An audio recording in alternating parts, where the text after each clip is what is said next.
On va maintenant se concentrer sur quelques aspects de droit pénal. Alors là, le droit pénal, souvenez-vous pour ceux qui étaient là au tout premier cours, donc on fait traditionnellement une distinction entre le droit public et le droit privé. Le droit privé, c'est fondamentalement ce dont on parle depuis le début. Donc quand on parle de droit d'auteur, quand on parle de vente d'œuvres d'art, quand on parle de relations entre des artistes, c'est les questions liées au droit privé qui sont donc réglées dans le code civil ou dans le code de droit économique avec notamment la création des ASBL, ce genre de choses. Donc c'est vraiment la relation entre deux personnes, entre plusieurs personnes. Ici, le droit pénal, c'est autre chose. Le droit pénal, c'est dans une autre catégorie de droit. Donc, quand vous regardez les branches de droit qui existent en Belgique, vous avez donc vraiment cette distinction droit privé et droit public.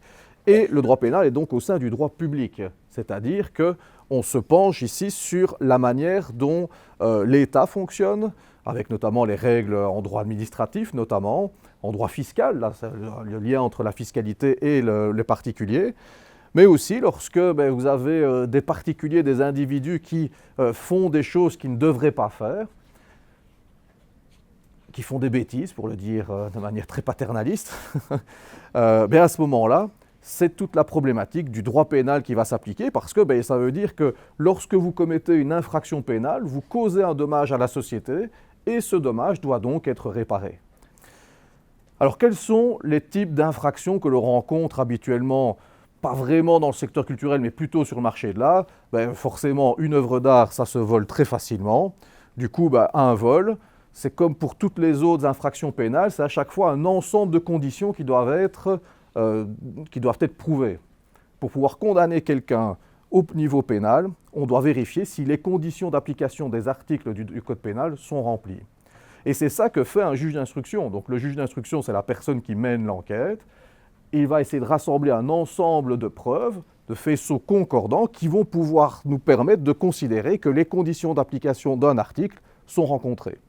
Le juge doit ensuite prendre toutes ces preuves qui sont rassemblées par le juge d'instruction, donc le juge au fond qui va voir si la personne doit être condamnée ou pas.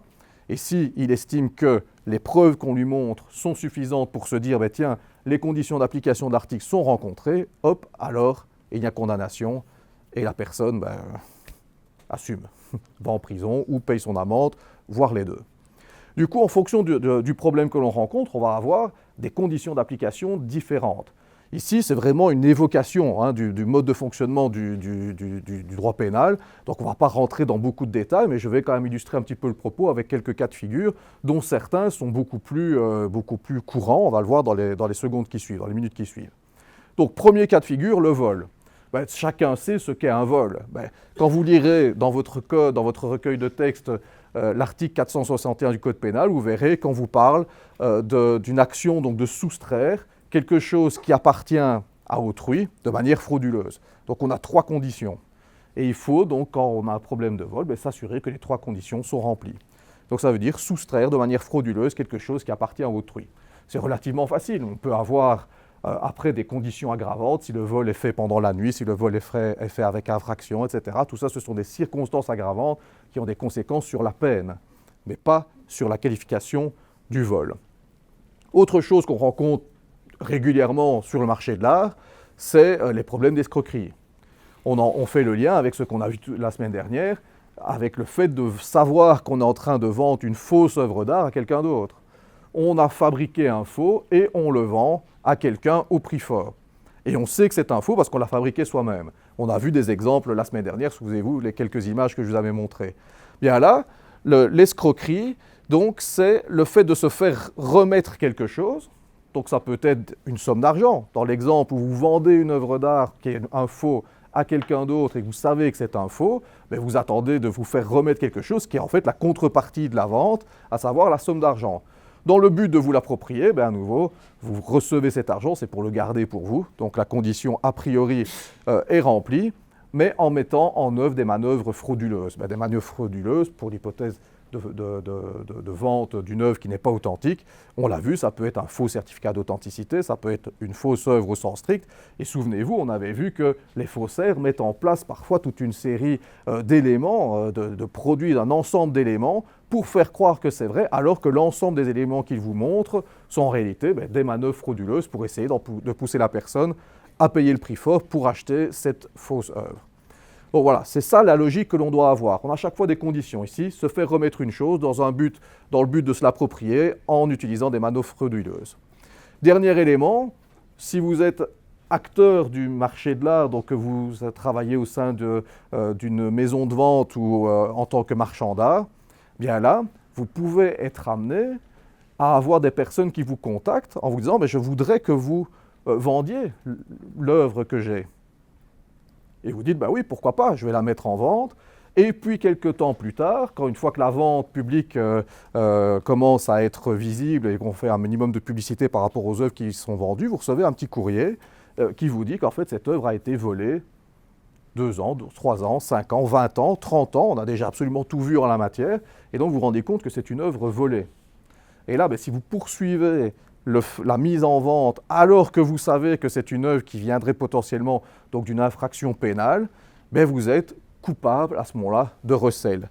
Donc le fait de receler, c'est le fait de remettre sur le marché quelque chose qui est le fruit d'une infraction pénale. Donc dans notre hypothèse, ce serait par définition une œuvre qui aurait été volée. Et donc en sachant que l'œuvre provient d'un crime ou d'un délit. Et donc du coup, quand vous regardez le fonctionnement maintenant des maisons de vente, on a de plus en plus, et c'est une bonne chose, c'est une bonne pratique, de plus en plus de contrôles qui se font pour vérifier, s'assurer de l'origine de l'œuvre.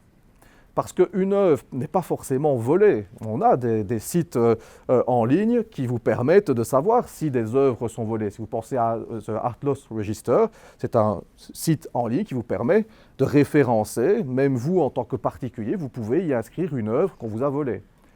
À partir du moment où l'œuvre est inscrite sur ce site-là, qu'est-ce que ça a pour effet? Les œuvres, elles sont en principe pas interchangeables. Même pour une photographie qui est éditée en 30 exemplaires, vous avez pour les photographies d'art un numéro qui est attaché à l'exemplaire que vous avez acheté. Je ne vous parle pas du poster que vous achetez en grande surface, je vous parle ici d'œuvres en principe uniques. Pareil pour une toile, par définition, notre toile n'est pas interchangeable, même s'il peut y avoir plusieurs toiles sur le même sujet du même artiste, généralement, il y a toujours au moins quelques différences qui font que les œuvres sont uniques. Et le fait de l'inscrire sur un site de ce type-là, et vous avez notamment Interpol aussi qui a mis en place une base de données pour laquelle vous avez même une application maintenant. Dès que vous avez un doute, vous scannez l'œuvre que vous avez en face de vous et l'algorithme fait la recherche pour vous dans la base de données pour voir si potentiellement elle est problématique. Et donc l'idée, c'est, lorsque vous les inscrivez sur ces sites-là, c'est de les rendre en fait invendables. C'est le principe, puisque tôt ou tard, l'œuvre retournera sur le marché. C'est inévitable. Alors souvent, la personne qui le vole va probablement la garder pour lui si c'est un amoureux des arts, c'est plutôt rarement le cas, mais souvent il va essayer de la revendre. Or, peut-être que la personne qui va acheter la première fois l'œuvre sait que c'est le fruit d'un vol. Mais peut-être qu'une fois que cette personne-là va décéder, que les héritiers vont voir qu'il y a dans son patrimoine, telle magnifique œuvre de n'importe quel artiste fondamentalement, ils vont se dire, on va la mettre en vente publique. Or, les ventes publiques sont publiques par définition, et c'est à ce moment-là que tôt ou tard, on retrouvera l'œuvre sur le marché. J'ai eu plusieurs cas de figure dans le cadre de mes activités. J'ai eu le cas avec une œuvre qui avait été achetée sur une brocante à un prix tout à fait dérisoire, qui finalement a une valeur de 150 000 €, et qui était une œuvre qui a été volée 30 ans avant, et qui était inscrite sur le site The Art Loss Register. Mais évidemment, quand vous achetez votre petite croûte en brocante bien gentiment pour 50 €, vous n'avez pas le temps d'aller voir sur le site The Art Loss Register. La plupart des gens, évidemment, les particuliers, ne vont pas faire ce genre de démarche-là, c'est tout à fait logique.